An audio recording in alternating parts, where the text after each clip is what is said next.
So hello दोस्तों, आपका स्वागत है हमारे चैनल बिजनेस खोजी में। तो दोस्तों, आज हम डिस्कस करेंगे, अगर आप खोलना चाहते हैं प्याज का बिजनेस तो आपको किन किन बातों का जानना बहुत ही ज़्यादा ज़रूरी है, जिससे आप इन्वेस्ट भी अच्छा कर सकेंगे और प्रॉफिट भी आप ज़्यादा निकाल सकेंगे। और आपको कहाँ से कैसे प्याज भी खरीदना है उसके बारे में हम पूरी बात करेंगे। तो इस वीडियो को पूरे अंत तक देखते रहिए। तो चलिए दोस्तों, आज का वीडियो शुरू करते हैं। तो आपको दोस्तों पता होगा कि इस बिज़नेस में क्या-क्या जानना बहुत ही ज़्यादा ज़रूरी है। तो कुछ ऐसे इंटरेस्टिंग फैक्ट्स हैं जिन्हें जानना आपका जो बहुत ही ज़्यादा ज़रूरी है। जैसे कि आता है पहला कि ये बिज़नेस है 12 महीना चलने वाला बिज़नेस है ये, इसलिए ये बिज़नेस आपका 12 महीना चलता है। और दूसरी चीज़, इस बिज़नेस में कोई भी इंसान कोई भी बड़े से बड़े शहर या छोटे से छोटे शहर से भी ये बिज़नेस शुरू कर सकता है। तो ये बातें बहुत ही ज़्यादा ज़रूरी हैं। अब आते हैं अपने मेन बात पे कि आपको सस्ती आप ये चीज़ें कहाँ से और कैसे खरीद सकते हैं, लो बजट पे। तो दोस्तों, जो पहली बात अगर मैं आपको बताऊँ कि प्याज कौन-कौन सी शहरों में या कौन-कौन से स्टेट पे उत्पादक होती हैं, उनका ग्रोइंग होती है, फार्मिंग कहाँ पे होती है।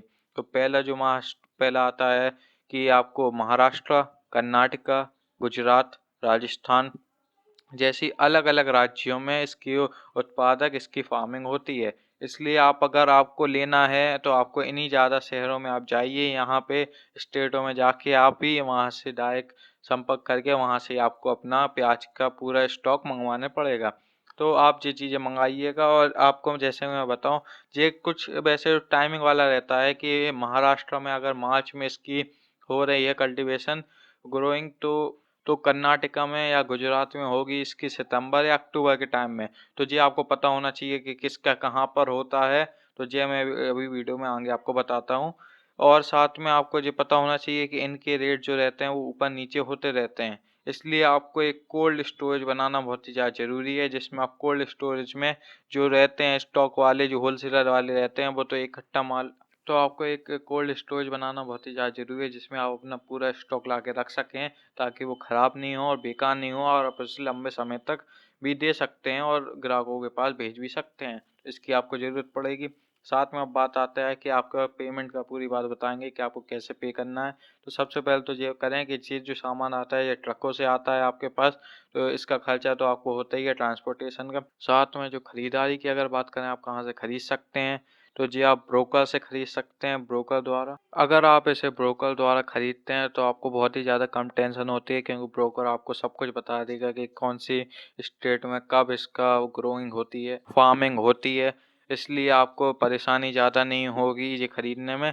वरना आपके पास दूसरा तरीका भी, आप किसान से भी डायरेक्ट खरीद सकते हैं। तो किसान से अगर आप डायरेक्ट खरीदेंगे तो आपको थोड़ी प्रॉब्लम होगी, क्योंकि आपको पता ही रहेगा कि आपको कहाँ से खरीदना है, कब उनकी फार्मिंग हुई, कब उनकी कल्टीवेशन होगी, कब वो माल उनके पास आएगा, जी आपको पता ही रहता है, तो इसमें थोड़ी दिक्कत आ सकती है। तो मेरे हिसाब से तो अच्छा ऑप्शन रहेगा ब्रोकर द्वारा आप खरीदें।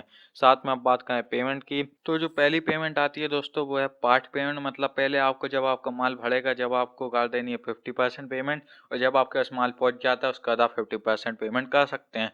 तो जी वाली जो पेमेंट होती है, जी होती है सिर्फ ब्रोकर द्वारा। अगर आपके पास ब्रोकर है तो ब्रोकर ही आपको ऐसा करवाता है कि जब माल भरता है तो वो 50% ले लेता है, बाद में 50% ले लेता है। या दूसरी पेमेंट होती है फुल पेमेंट, मतलब अगर आप किसान द्वारा खरीदेंगे तो वो कहेगा कि आपको पहले ही 100% कर देना है जैसे ही आपका माल ट्रक में लोडिंग होएगा। तो अगर आप करते हैं किसान से द्वारा आप खरीदते हैं तो आपको फुल पेमेंट ही करनी पड़ती है। और लेकिन अब तीसरा तरीका आता है कि आप जब आपका स्टॉक जो है माल है, जब वो बिक जाता है तो उसी के बाद आपको पेमेंट करनी पड़ती है। तो जी होता है, जब आपने कोई से आपने अपना मान लिया है कि जी आपका है, इसी के यहाँ से एक जगह है जहाँ से आपका माल आता है पूरा, तो उससे थोड़ा विश्वास हो जाएगा। फिर आप उससे ये भी कह सकते हैं कि पहले अभी हम तुम्हें थोड़ा-सा दे दें, मतलब 10% दे दे रहे हैं, और बाकी के जो 90% है वो मैं आपको जैसे ही बिक जाता है मेरा पूरा माल, मतलब 10 से 15 दिन में आपको दे दूँगा। तो उसमें वो राज़ी हो जाते हैं जब। तो ये 3 तरीके होते हैं पेमेंट के। अब बात आती है रिक्वायरमेंट, आपको किन-किन चीज़ों की रिक्वायरमेंट पड़ेगी। तो दोस्तों, जो आपको सबसे पहले रिक्वायरमेंट पड़ेगी वो है दुकान या गोदाम की। गोदाम आपका होना बहुत ही ज़्यादा ज़रूरी है, क्योंकि उसी में आप अपना जो कोल्ड स्टोरेज बनाएँगे और उसी में आप अपना माल पूरा भरेंगे जो प्याज का रहता है। तो वो आपका ज़रूरी है, और ये आपका होना चाहिए मार्केट में, जहाँ पे आपके वो ठेले लगे हों या जहाँ पे सब्ज़ी बिकती हो रिटेल में, वहाँ पे आपको रहना चाहिए, क्योंकि वही लोग आपसे कस्टमर बनेंगे और वही लोग आपका माल खरीदेंगे। साथ में आपके पास होना चाहिए जीएसटी नंबर, फर्म या कंपनी का रजिस्ट्रेशन होना चाहिए। आपके पास मिनिमम 1 स्टाफ तो होना चाहिए, क्योंकि बहुत ज़्यादा ज़रूरत पड़ता है। तो जब माल आता है तो माल को लोड अनलोड कराने में 1 स्टाफ की तो ज़रूरत पड़ ही जाती है। साथ में आपको एक पिकअप से आपका जो कस्टमर है वो कैसे बनेंगे कि आपका बहुत से कस्टमर रहते हैं कि जो रहता है पिकअप से आपका माल जाएगा। अगर आपने एक पिकअप ले ली है, मतलब एक लोडिंग वाली गाड़ी रहती है, वो ले लिया, तो आप और शहरों और गाँवों में आस-पास में भी सप्लाई के दे सकते हैं। साथ में जो छोटी सब्जी वाले हैं, ठेले वाले, वो आपसे खरीद लेंगे माल।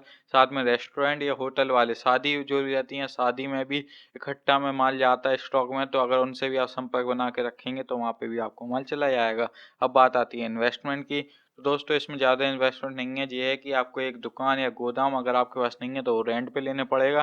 तो रेंट में लेने के 2 ऑप्शन होते हैं, या तो आपसे वो 2-3 मंथ का पहले से वो करवा लेते हैं पेमेंट, वरना आपसे बहुत सी जगह होता है पकड़ी ले लेते हैं। इतनी पकड़ी लगती है, मतलब जगह के हिसाब से रहती है। कोई कई जगह 50,000 पकड़ी भी रख लेते हैं, कोई-कोई जगह 1 लाख रुपए, 2 लाख रुपए पकड़ी भी लेते हैं, और फिर बाकी की मंथली पेमेंट रहती है, तो वो आपका लेना ज़रूरी है। साथ में आपको स्टॉक स्टॉक जो आपने मंगवाया उसका पेमेंट करना पड़ता है। जैसे कि वो हिसाब मान के चलें कि अगर आप प्याज का काम खोल रहे हैं तो आपको 1 से 4 लाख रुपए तक का स्टॉक मंगाने पड़ेगा। अब आपके ऊपर डिपेंड करता है, आप 1 लाख का भी मंगा सकते हो और मंगाने को आप 4 लाख रुपए भी इन्वेस्ट कर सकते हैं। अब बात आती है प्रॉफिट के ऊपर, कि प्रॉफिट तो दोस्तों जो जैसे मैंने हर बार बताया, जब इट इज़ वो पूरा डिपेंड करता है अपना, जितने की आपने खरीदी करी है। जैसे कि मैंने बताया कि आज ये कोल्ड स्टोरेज पे रहता है, तो कोल्ड स्टोरेज मतलब जैसे ही माल इसका ऊपर नीचे होता रहता है, तो ये एक मीडियम रिस्क बिजनेस रहता है। तो जैसा आपने जब सस्ता माल आपने वैसी प्याज ले ली, और जैसे ही मार्केट में प्याज की कमी होती है उस समय प्याज के रेट बहुत ही ज़्यादा बढ़ जाते हैं, और उस समय अगर आप बेचेंगे तो आपका माल महंगा बिकेगा और आपको ज़्यादा प्रॉफिट होगा। इसलिए आपको कोल्ड स्टोरेज जो ठंडी जगह रहती है वो बनाना बहुत ही ज़्यादा ज़रूरी है। साथ में आप उसे स्टोर करके रखेंगे तो आपको फ़ायदा ज़्यादा होगा। और इसके अगर प्रॉफिट परसेंटेज की बात करें, समानता की बात करें, तो वो होती है 10 से 50% का ये रहता है। मतलब आप 10% से 50% तक इस बिज़नेस से प्रॉफिट कमा सकते हैं। तो दोस्तों फिलहाल इस वीडियो में इतना ही। अगर वीडियो पसंद आए तो वीडियो को लाइक करना, चैनल को सब्सक्राइब करना, ताकि हम लोग ऐसे वीडियो लाते रहते हैं। Okay, thank you.